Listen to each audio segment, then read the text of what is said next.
at the Bhaktivedanta Research Center as a Dean Development and Administration. Today we are very happy to welcome you to this session where we are discussing about how do we preserve the today we are here at this session, we are discussing about how do we preserve the legacy of Gaudiya Vaishnava literary heritage for the next 10,000 years. We are very fortunate here to have with us His Grace Hariswari Prabhu, who is the co-founder of the Bhaktivedanta Research Center, started in 2009. Hariswari Prabhu doesn't need any introduction, has been a personal servant of Srila Prabhupada himself for many years and has been involved with many projects as part of our movement. But one of the primary projects which Prabhu did start was in 2009, the Bhaktivedanta Research Center. And today also we are fortunate to have with us Premanjana Prabhu. Premanjana Prabhu has been the principal of the Bhaktivedanta National School in Sridham, Mayapur, and also is a PhD himself from Jadavpur, from the prestigious Jadavpur University. And he has been also part of the Bhaktivedanta Institute and involved with various research works himself. And we also have Antadvip Prabhu, who is the head of Mayapur TV here in Sridham, Mayapur. So, again, I welcome everybody here today, and let's start off this session. I would request Premanjana Prabhu if you would like to kick it off, and let's start the discussion about the preserving our heritage for the next 10,000 years. Hare Krishna. Srila Prabhupada predicted that this ISKCON movement, Hare Krishna movement, will continue for next 10,000 years. And it is very much required to preserve our Vaishnava literatures because previously, before the invention of printing machine, people, Vaishnava poets and authors, they would write on palm leaves, or maximum books are written on palm leaves, and what else, Prabhu? Handmade paper. Yeah. So it was very difficult to preserve those books. Many of those books are lost, and some of the books are faded. But it is very much important to preserve those books. So I would like to ask His Grace Hariswari Prabhu that you have taken a very important initiative. But I would like to know that what are the challenges that you are facing to preserve those literatures which were, before the invention of printing machine, they were written on palm leaves, etc. So what are the challenges you are facing to preserve those writings? Well, in our research over the last 10 or 12 years, when we started up the BRC, Bhaktivedanta Research Center, we originally started off with the idea of creating a library which would be an academic resource for people to understand what Krishna consciousness is all about. We had a meeting with Srila Prabhupada in 1976. He had just come back from the West. He was in Bombay. Juhu Beach Temple was just coming up. And Prabhupada called for Giriraj and Das Brahmachari at that time, who was the temple president, and also Nitai Das, who was one of Prabhupada's Sanskrit editors. So they discussed about the creation of a library, which would be a resource so that scholars could come and study all the different aspects of education, economics, sociology, all the humanities in one sense. And Prabhupada asked them to begin the library.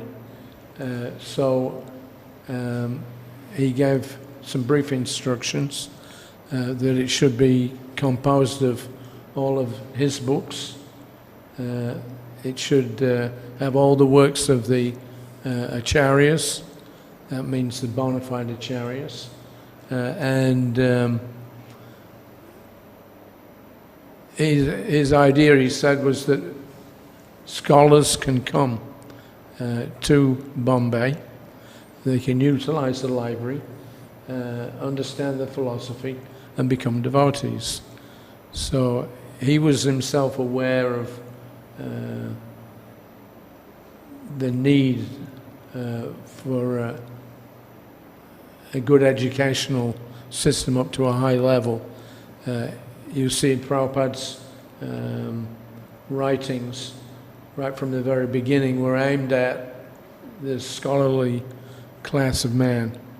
And Prabhupada wanted to have a facility where all the aspects of Krishna consciousness could be availed.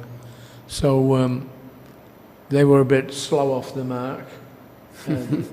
They opened the temple, but they didn't have the library. And so that was 1976. It wasn't till 2008 that we got some opportunity to establish the BRC. I had met with Ravindra Swarup Prabhu, who at that time was he was charged with creating this academic faculty, and he asked me if I could, since I was living in Mayapur, he asked me if I could help to get some space in the new temple where we could have, such a library. He himself actually in 1975 had been requested by Srila Prabhupada to look into getting an affiliation with the Calcutta University, and also I think on the Delhi side as well. So it was something that Prabhupada understood very clearly, that you have to, because we do mass book distribution, but we also have to cultivate, people who are recognized academically. Otherwise, nobody will listen to you. So he suggested that we use this similar kind of titles for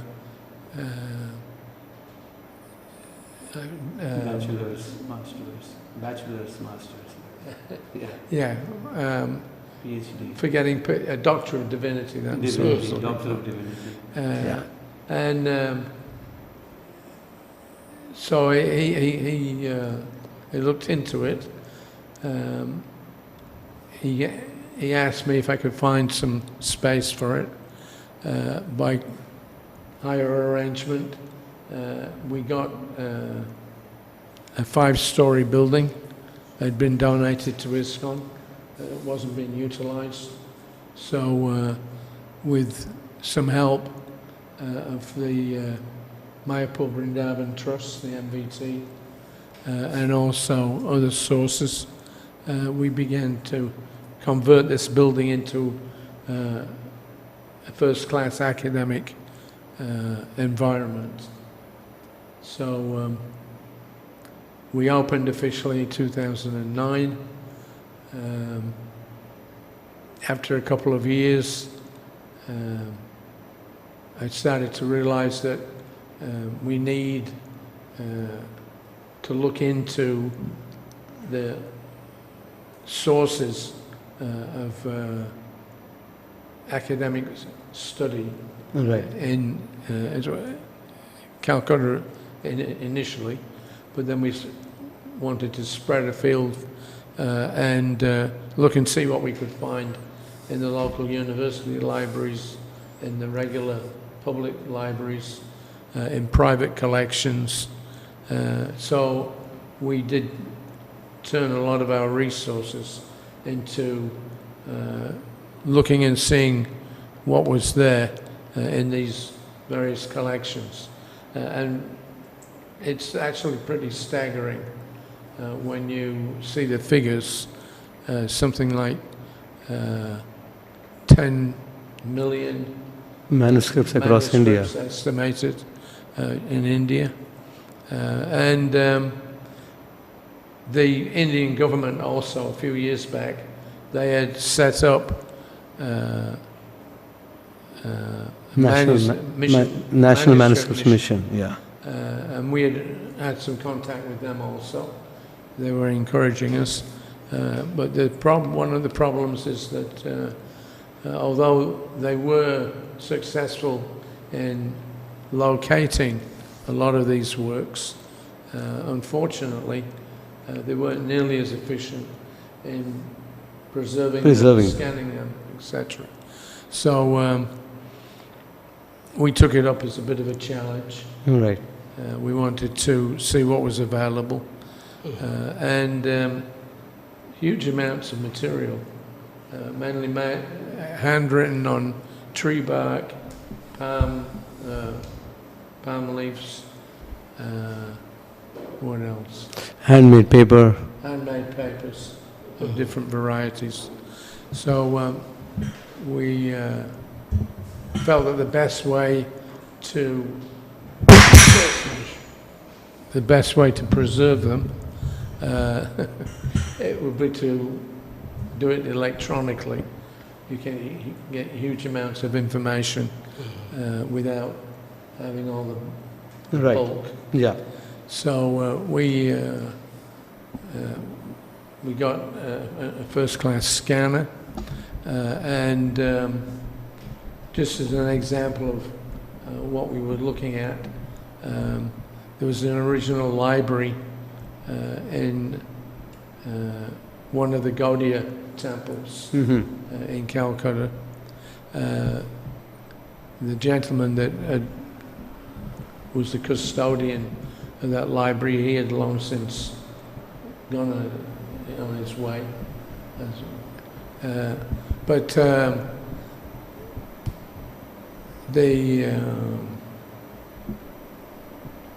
I lost my track.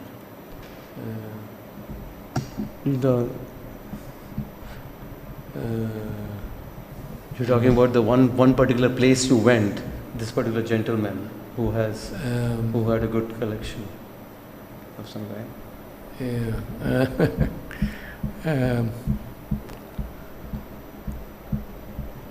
As part of the manuscripts mission, you were talking about one particular place that you went. Yeah. Right. The Gaudiya mat under Srila Bhaktisiddhanta Saraswati Prabhupada, they were prolific in writing and printing and distributing that literature. And one example of that is that from 1927 to 1947, there was a magazine. Nadia Prakash. Called it was actually a daily newspaper. So that was being produced for 20 years, every day, about an 8-page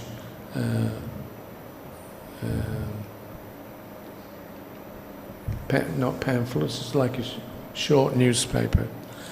So when we started the scanning program, we thought we'll do that one first. And it took us 11 months to strip them down.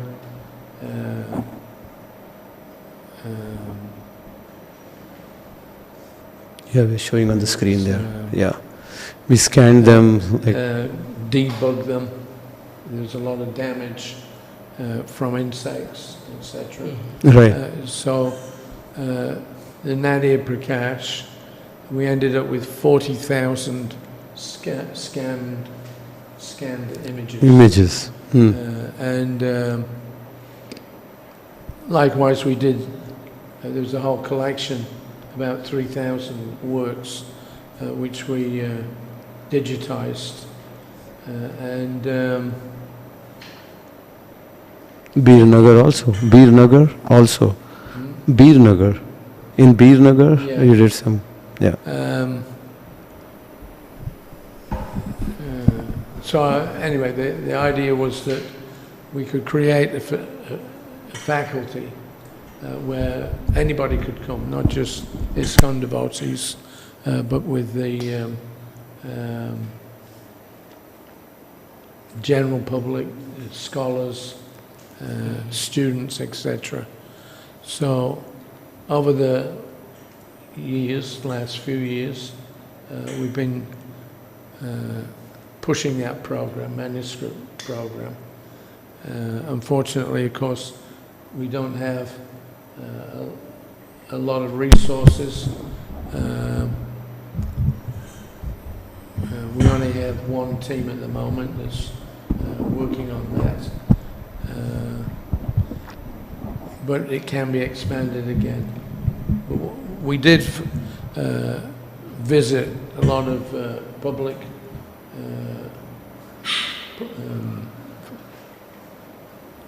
library facilities, and we were aware that there's quite a few families that have manuscripts that they've preserved in their own private libraries. Right. By gradually making friends with a lot of these people, Right. we were able to retrieve their collections, just like at Birnagar, which is the birthplace of Yeah. Bhaktivinoda Thakur.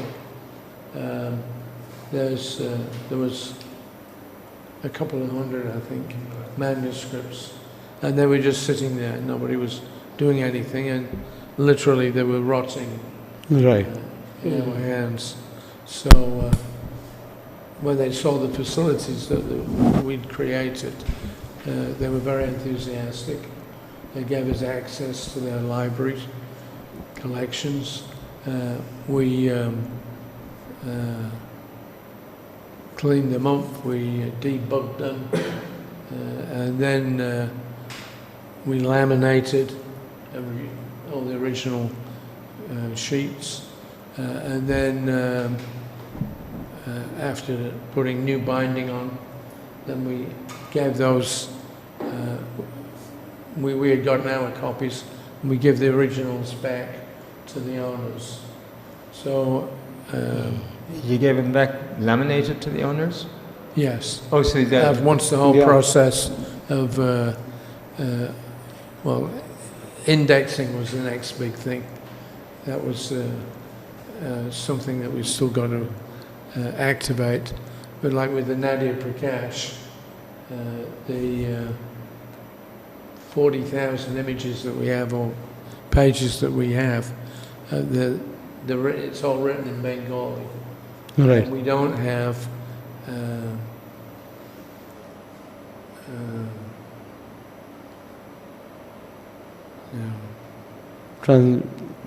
It's still in Bengali, basically. This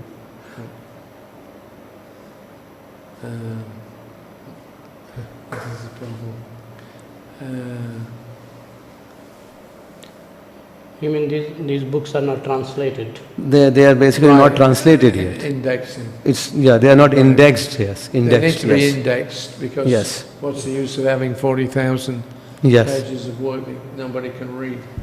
Yeah. So now we are working with the Oxford Center for Hindu Studies and Jadavpur University to index and to put all these things online. Well, so anyway, the program has given us a lot of links Yeah. with academic faculties. We have affiliated officially with Bombay, Pune, Yeah. and other places are coming up. Yes. Calcutta, we hope.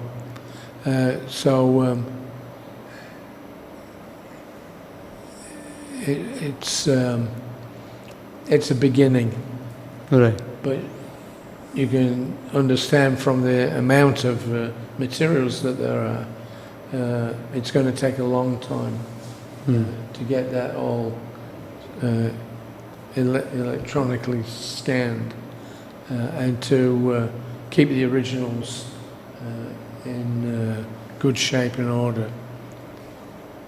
My question was, when you got the moth-eaten ones that you just were talking about, you treated and you laminated, gave them back, what was the content of the actual ancient scroll? What was the content of it about?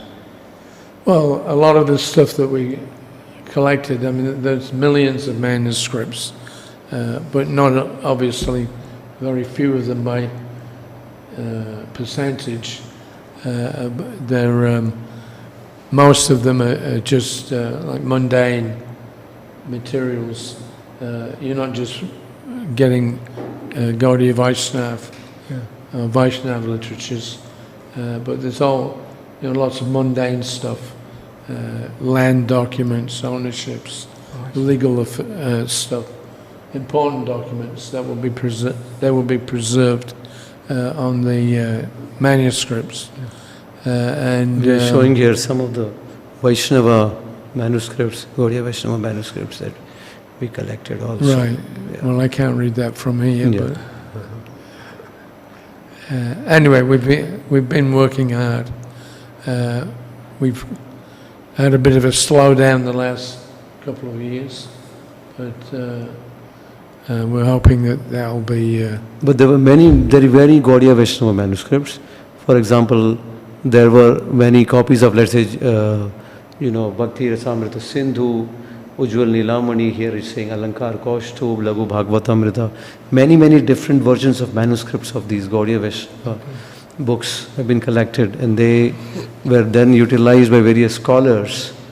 And for example, the BBT utilizing the versions of Jaiva Dharma, which we have collected. And so that BBT is utilizing them to create the final edition, critical edition for the Jaiva Dharma, which they are going to publish. So Of Jaiva Dharma? if you see here, the Kishore Das from BBT, he has been working on creating developing the Jaiva Dharma for BBT. So we have provided various manuscripts. Bhaktivinoda Thakur wrote that. Jaiva Dharma, So yes. surely the original is just whatever he published. Well, that's the thing. There are different versions, and they have to be analyzed analytically, very deeply. Then you come up with what was truly closest to what Bhaktivinoda Thakur would have written. That's what is called as a critical edition at the end. Otherwise, you never know what was the real thing at the start.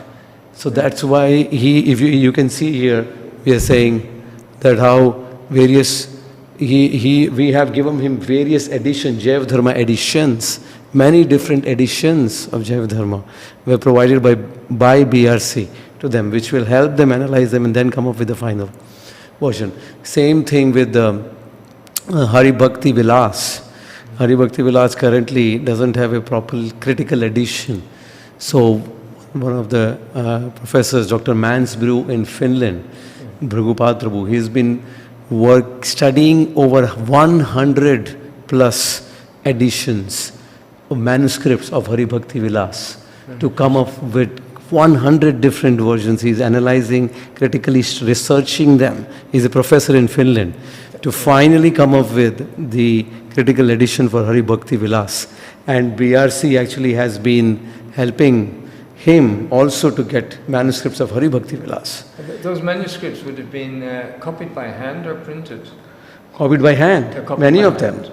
Okay. And some may have been printed also, but many copied by hand.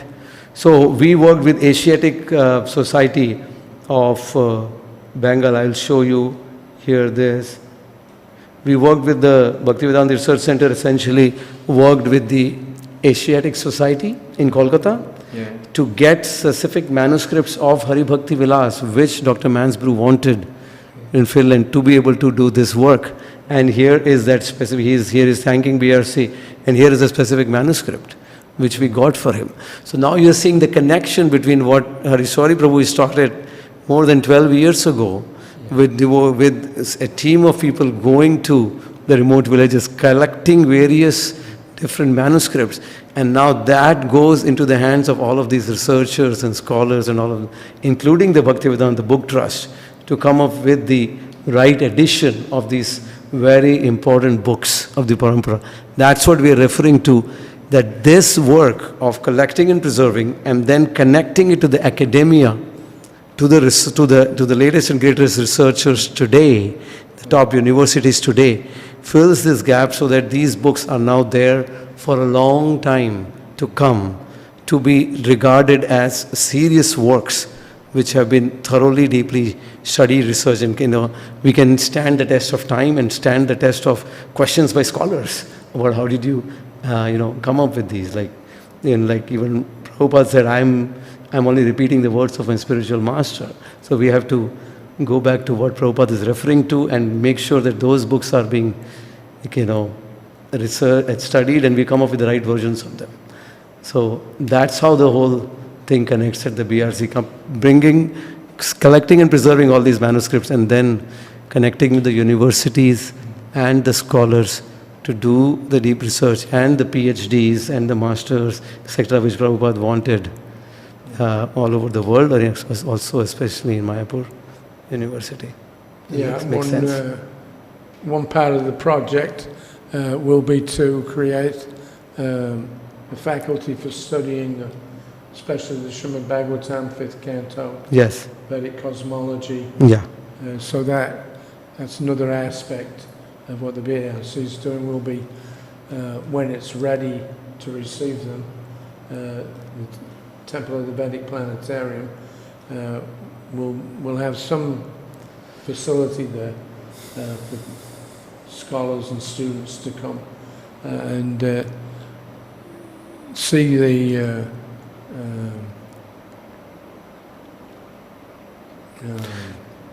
Actually see how the cosmology is being, actually being taught in the Bhagavad.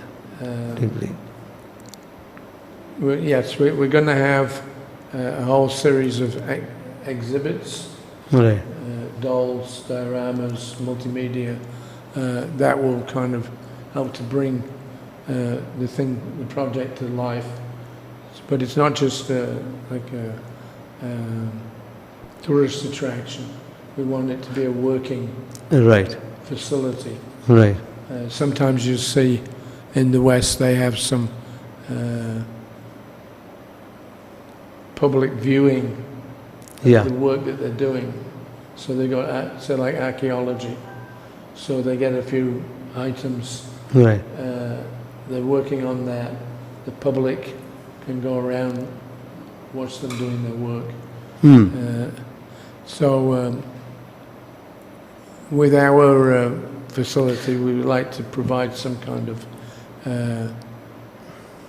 place where scholars can come. They can study Right. the materials, and we want to get to this goal of reanimating the traditional literatures and preaching. At one point, about 80% of West Bengal, not West Bengal, Bengal as a whole, at one point there was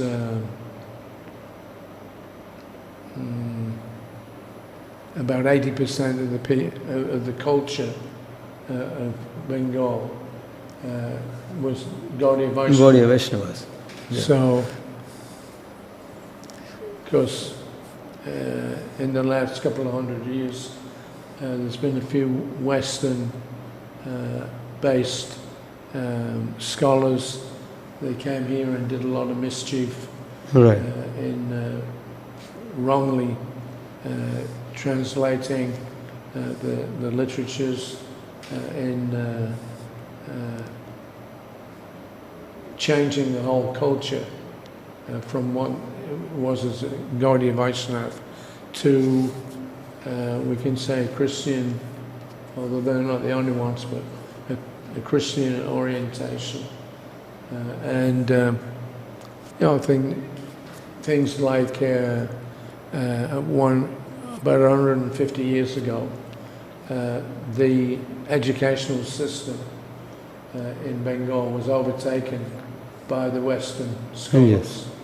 And one of the first things they did was to ban teaching Right. in Sanskrit language. Yes. Before that, Sanskrit was the lingua franca for all academic, as well as ordinary, Yes. especially the academic. So once you separate a class of people from their origins, Yes. then you can change Everything. everything around. So by diminishing the influence of Sanskrit and bringing in the English language, then you can control the population, exploit it for whatever you want. So manuscripts, there are many manuscripts pre-British occupation, where, as you're saying, you got these Hari Bhakti Vilas, different issues. So we want to go back. We have some manuscripts that go back to the 1800s. Yeah. But we would like to dig down and find out, the provenance,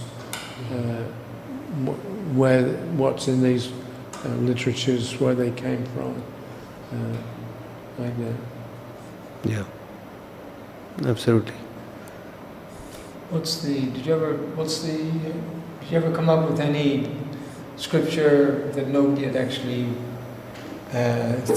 people thought it was lost, but actually you found a manuscript and it was a writing of one of the Goswamis or something. Have you ever come across anything like that? No. Not A yet. specific one that we can say like that. Not something that was completely lost, but definitely, as I said, different versions which were extremely valuable for scholars. Mm-hmm. Just like the Jaiva example that I said. That's right. But so those, but not something that I can remember which was a specific book that was completely lost that was found. Have we got all of Srila Bhaktivinoda Thakur's writings, or are some still missing? Even Bhaktivinoda Thakur, some are still missing. Even Bhaktivinoda Thakur, some writings are. So if I show you the Gaudiya, even in Gaudiya Vaishnavism, we think that Gaudiya Vaishnavism, many of the books would be available, but actually in Gaudiya Vaishnavism, about 700 books have been listed that exist in Gaudiya Vaishnavism, and out of that, about 45% of them are actually lost. 45% of the Gaudiya Vaishnava, and some of them are Bhaktivinoda Thakur's books himself, which are still not traceable. So it's and only less than 20% of them are actually, which are even translated now. So that's the very, even Gaudiya Vaishnavism, the situation. I'll just share this one. Because we had talked about that in India there are about 10 million manuscripts as per the National Manuscripts Mission, and only 3.3% of them have even been digitized. 96.7% on the verge of extinction. So that's the pathetic state which Sorry Prabhu was referring to. But even if you show the Gaudiya Vaishnava literature, more than 45% have been endangered or extinct, and less than 20% have been translated actually.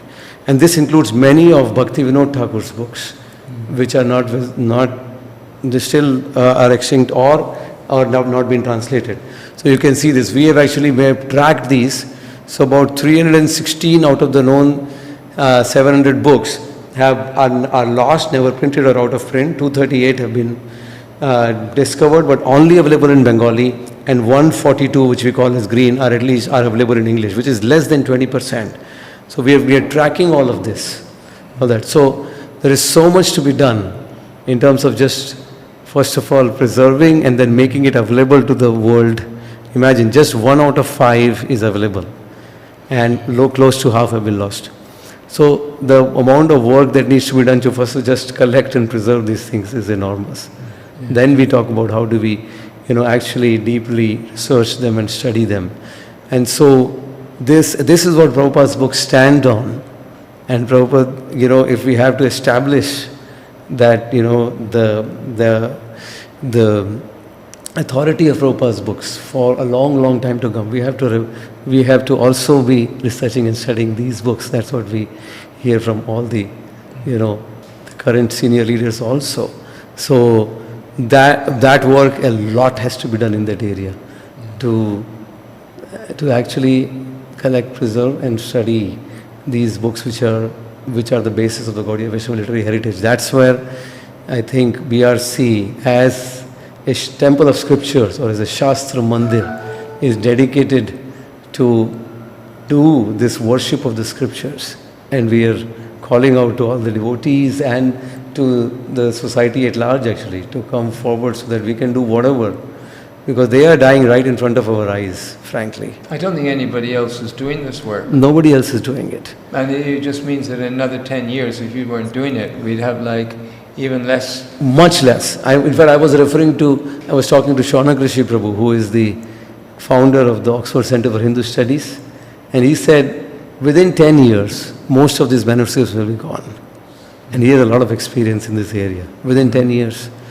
When I was talking to His Holiness Bhakti Vikas Swami Maharaj, he said this manuscript preservation work should have started 100 years ago, at least, very seriously. So, we talk about extinct species. These are really getting extinct species here. Well, a lot of the manuscripts were made redundant with the popularity of the printing press. Yeah. Most people could print books out instead of having somebody sitting and copying by hand. Then there was, that was probably one of the major factors in why manuscripts, their importance has been diminished because of the electronic age, if you like, mechanical age, with printing presses, and now we have digital storage. So the tendency is then that the old original works get pushed away. But as you say, there's so many that are just waiting to be discovered. And it's important that we do that because we want to get right back to the original, the authentic source. The authentic source of it. Yes. Prabhupada also wanted to establish Mayapur University, so that BRC, if it can be made a part of Mayapur University, then I think it will become stronger and more practical to preserve and to research on those manuscripts. So, what do you think to make BRC as part of Mayapur University? Yes, we want to orientate the temple of the Vedic planetarium. The planetarium side of it is science. The temple, of course, is the theological side of things.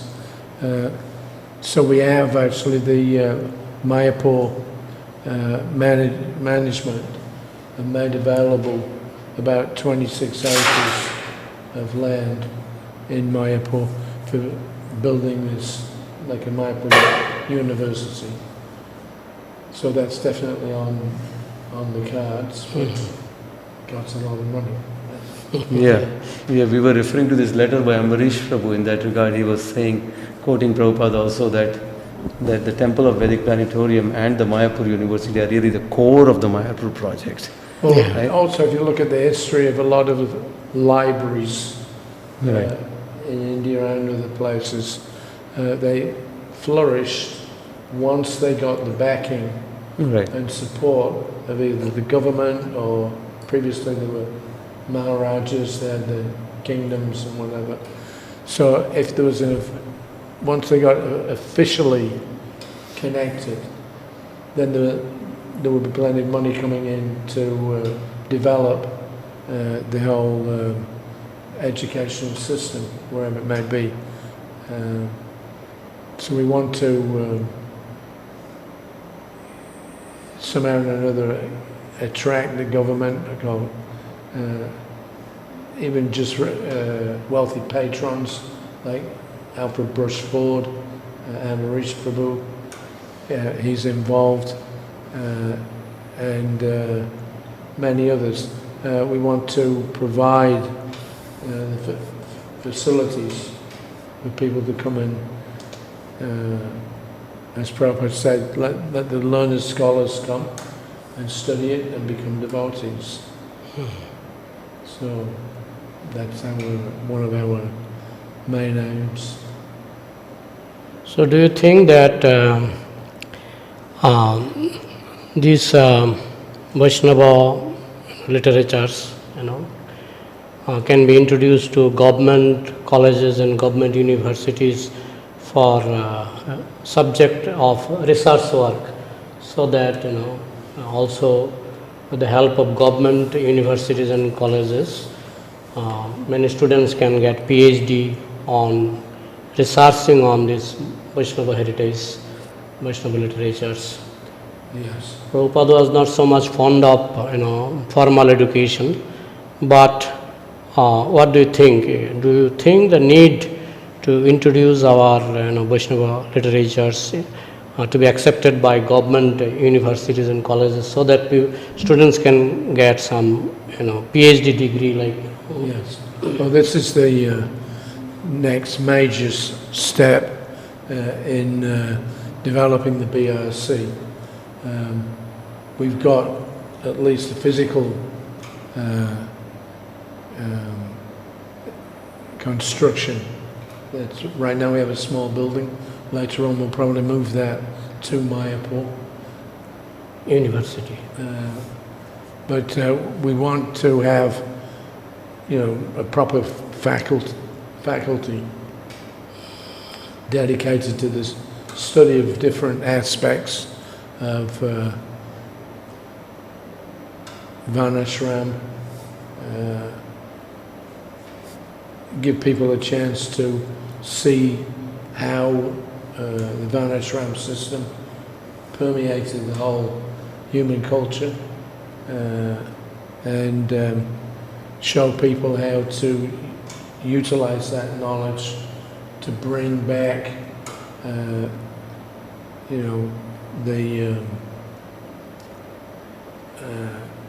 the old traditional natural systems.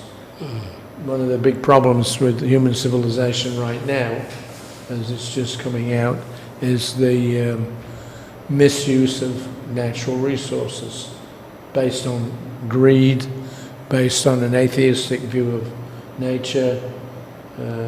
So one of Prabhupada's ambitions was to provide materials so that scholars can study them and understand what real human culture is based on. It's very important. We don't need plastic. I just was looking at a report that there are gigantic currents of water in the oceans, the big oceans, and in different places, because of the movement of the currents, the plastic garbage is gathering in large clumps, literally miles wide, and they don't know what to do with it. And the breakdown of the granules of plastic, it means that now they're finding deep sea fish with plastic in their systems. Right. That's one example. Or similarly with landfills.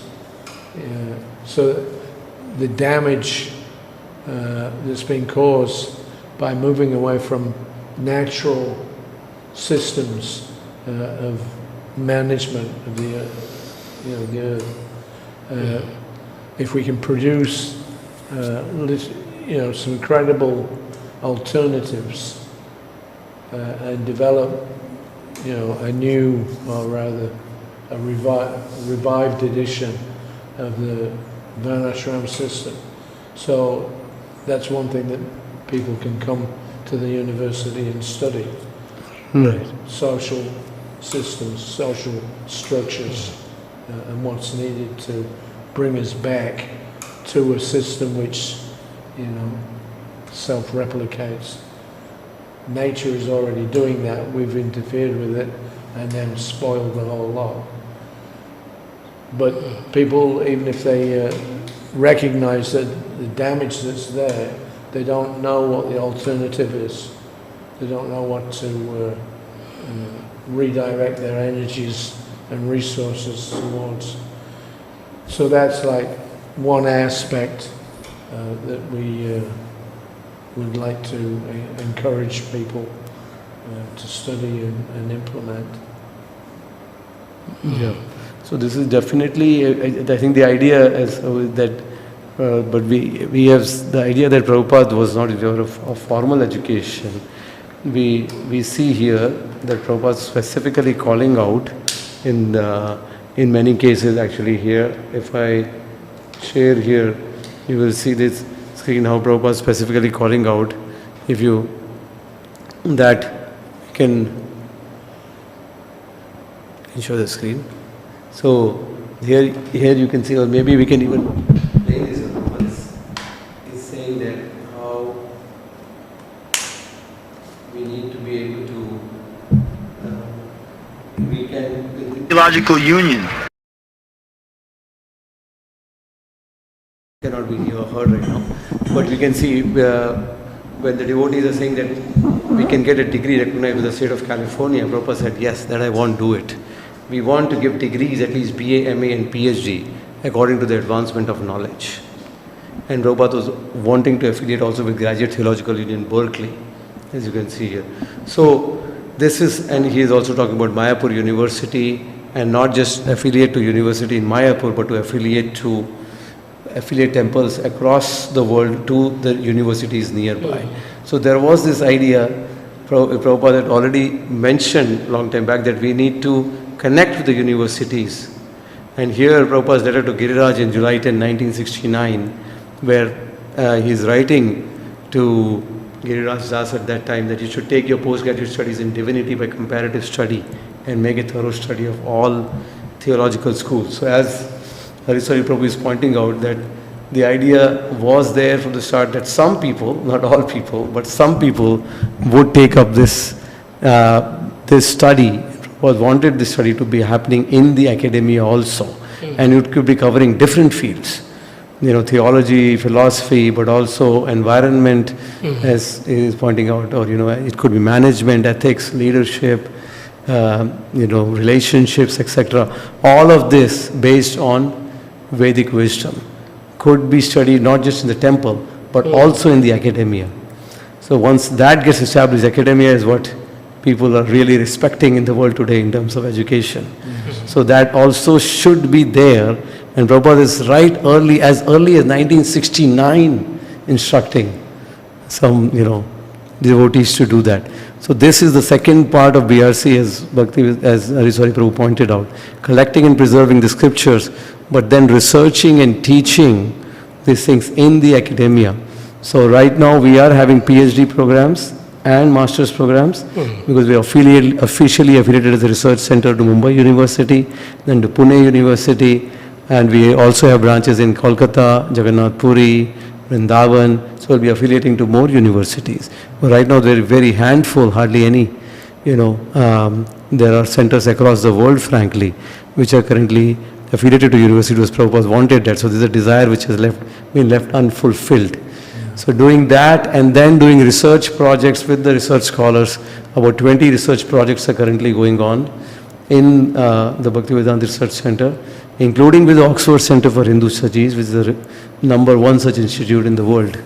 And then with, Stockholm University, with American universities, Indian universities, so that, which includes various aspects Like we have a project on architecture of Madan Mohan Temple. So how was it done under the Islamic rule, under Emperor Akbar? How did it happen in Jaipur and then Karauli and then Govardhaniko village now? So that is being done by a devotee who has an experience in architecture. Then we have a project on philosophical counseling, which is how to do philosophical counseling based on Srimad Bhagavatam. So counseling based on Srimad Bhagavatam. So then we have projects on, Bhaktisiddhanta Suraj Thakur's personal diary being published, his biography being published, Ultadanga Junction, there's a book which we are coming up with that. We are translating also a book which is written by Rupa Goswami on how to do the Abhishek of Lord Krishna during Janmashtami, called Sri Krishna Abhishek. That book was never formally translated. So we're translating that. So various different, then we are coming up with books on cosmology, as Hariswari Prabhu was talking about. So Prem Gauranga Prabhu, who is one of the leads in the TOVP, is doing some research work on that. So various different aspects of, of the Varnashram Dharma, or various different aspects of knowledge systems which are there, but to study all of them from the ancient wisdom, but to do that with the universities across the world is what we are essentially trying to look for. And this is in line with where we were just showing this Thakur Bhakti Vinod Research Institute was formed by Bhaktisiddhanta Suraj Thakur himself in, more than 100 years ago. And that building still exists in Mayapur, but now it's just a school. And he was listing there, this is the, what you see on the screen here, is the actual form where he's listing the members of Thakur Bhakti Vinod Research Institute with their academic degrees, BA, MA, etc. So this aspect of research was right in the, in the vision, in the mind of Bhaktisiddhanta Suraj Thakur and Bhakti Vinod Thakur and Srila Prabhupada himself, more than 100 years ago. Somehow that we have not really, as Hariswari Prabhu was saying, or Ravindra Swarup Prabhu has also been saying, others, not really taken it up that level. And so that's the mission of BRC, to do it now globally. Right? That makes sense. Yeah. Recently I visited Krishnadas Kaviraj Goswami's house, and there they showed me one manuscript, some few pages, not many, manuscript of original Chaitanya Charitamrita. But I also came to know that there is original Chaitanya Charitamrita in Vrindavan also. So I am a little confused whether, the copy they showed me, whether it is original Chaitanya Charitamrita or not. So how do you verify all these things? This is one of the titles. This is a good example of the importance of tracing out the origins of these manuscripts. Because there's, I think in Bengal, there's one place where they have a certain section of the original Chaitanya Charitamrita. Prabhu's mentioned Vrindavan. We had the opportunity of going through all of their materials in the Vrindavan Research Institute. I think last year, some of our devotees were given access, and there's scores of original literature that's not ever been published from the six Goswamis. So if we can, I think the other thing is that we want to approach this, as Prabhupada said, this is not religion. Yes. What we want to do is to present that this is knowledge. Knowledge. Yeah. Yes. So we don't want to be, branded or classified as some kind of small cult. Yes. Or a religion. But the idea is to show that this is genuine knowledge. Right. It has practical applications. People should be given the opportunity to develop their social structures based on genuine understanding of what nature is, how it works, how human beings fit in with it. So it's it's very important. We don't have any. I mean, you have so many departments in modern universities for studying all various aspects of human society and how it's worked or how it develops. So we want to get in there and get recognition for the Vedic system. Yeah. Otherwise, the Vedas has become redundant in a lot of ways. Yeah. The Western scholars especially have led everybody down, down the garden path, as they say. So we want to give people the opportunity to get genuine knowledge. Yeah. Right. Thank you very much for sharing all this divine wisdom, Sari Prabhu and Rimanjan Prabhu and Antardeep Prabhu. I think it was a very enlightening discussion, and this is, I think, just a first of many others we may hold in the future to discuss about the critical importance of preserving our Shastras, and then really trying to go deeper into within the academia and in the society at large as to how this knowledge can be applied very deeply in the current scenarios in all varieties of fields, and really can enrich people's lives now in this world and also help them achieve the ultimate destination of the ultimate goal of the human mission.